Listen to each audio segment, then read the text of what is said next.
આજના સમયમાં સારું શિક્ષણ, ઉજ્જવળ ભવિષ્ય અને સુરક્ષિત વાતાવરણ મેળવવાના હેતુથી વાલીઓ પોતાના દીકરા દીકરીઓની મોટી આશાઓ અને વિસાવણ સાથે જૂનાગઢ શહેરની નામાંકિત યુનિવર્સિટીઓને હોસ્ટેલોમાં રહેવા તેમજ ભણવા માટે મોકલતા હોય છે।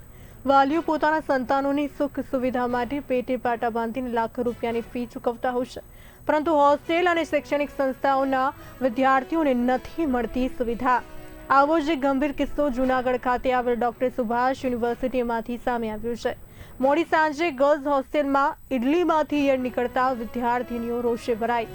વિદ્યાર્થીનીઓએ વિરોધ પ્રદર્શન કરી ગુસ્સો વ્યક્ત કર્યો। વિદ્યાર્થીનીઓ દ્વારા આ બાબતે અઠવાડિયામાં 3 થી 4 વાર સ્થાનિક સ્તરે રજૂઆત કરવામાં આવી હોવા છતાં હોસ્ટેલ પ્રશાસન અને મેનેજમેન્ટ દ્વારા કોઈ જ નક્કર કાર્યવાહી કરવામાં આવતી નથી। ભૂતકાળમાં પણ આવું દૂષિત, અસ્વચ્છ અને અયોગ્ય ખોરાક ખાવાને કારણે કેટલીય વિદ્યાર્થીઓને ફૂડ પોઈઝનિંગ, પેટમાં સખત દુખાવો, ઝાડા ઉલટી અને ડાયરિયા જેવા ગંભીર રોગોનો ભોગ બનવું પડ્યું છે અને તેમના સ્વાસ્થ્ય સાથે ખુલ્લેઆમ ચેડા કરવામાં આવી રહ્યા છે।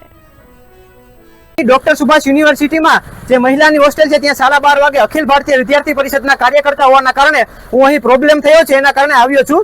અહીં ખાવામાં ઈયળ નીકળે છે, ઇડલીનો આજે હતો અને એમાં ઈયળ નીકળે છે। જ્યારે બહેનોએ કોઈ જમ્યું નથી, એના કારણે તેમને પેટમાં દુખે છે, છતાં પણ તેમને કોઈને હોસ્પિટલમાં લઈ જવામાં નથી આવતા। 1-2 બહેનોને સિવિલ હોસ્પિટલમાં લઈ જવામાં આવ્યા છે, ત્યારબાદ તેમની કોઈ સારવાર કરવામાં આવી નથી।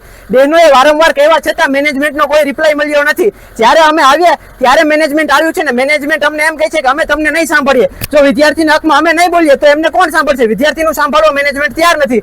અમે બોલીએ છીએ તો અમને એમ કહે છે તમે ના બોલી શકો। અને જ્યારે મેં અંદર જવાનો પ્રયાસ કર્યો બહેનોની વાત સાંભળવા માટે, અને એ પણ બહેનોની પરવાનગી હતી એટલે હું અંદર ગયો, તો છતાં એમના હોસ્ટેલના જે મેનેજમેન્ટ સ્ટાફ છે એને મારા ઉપર હાથાપાઈ કરી, મારા ઉપર હુમલો કરવાનો પ્રયાસ કર્યો, છતાં પણ મેં ગમે એમ કરીને બહેનોની વાત સાંભળી અને એમના નિરાકરણ માટે પ્રશ્નોનો સુકેલ કર્યો છે। અને મેં સાહેબારે વાત કરી છે અને અત્યારે 12:30 વાગ્યા છે તો પણ ઘણી બધી બહેનો ભૂખી છે અને તેમનું કોઈ નિવારણ હજી સુધી હાલની તકે આવ્યું નથી। અત્યારે પોલીસ પણ આવી છે, મેનેજમેન્ટ પણ આવ્યું છે, છતાં આમનો